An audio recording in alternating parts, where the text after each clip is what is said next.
நீங்கள் பயப்படாதுங்க, சோர்ந்து போகாதுங்க.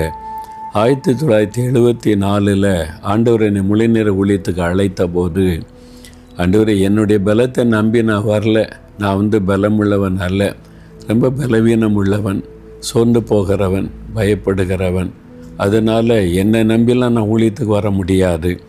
ஆனால் உங்களை நான் நம்புகிறேன், நீங்கள் என்னை நடத்த நான் வரேன்னு சொன்னபோது, உன் வலது கரத்தை பிடித்து நான் நடத்துவேன் அப்படின்னு தான் எனக்கு வாக்கு கொடுத்தார்.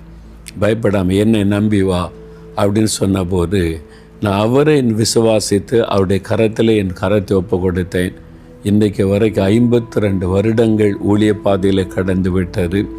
எத்தனையோ சோதனைகள், வீழ்ச்சிகள், தவறுகள், குறைகள் எல்லாம் வந்த போதிலும் அவர் என்னை விடாமல் சரிப்படுத்தி பலப்படுத்தி தாங்கி இம்மட்டும் நடத்தி வந்திருக்கிறார்.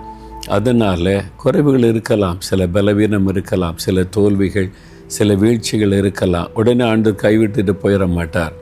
இல்லை, நான் நடத்துவேன், பயப்படாத, எலும்பு, கையை கூட எலும்பு, நீ உங்களை தூக்கி நிறுத்தி நடத்துவா.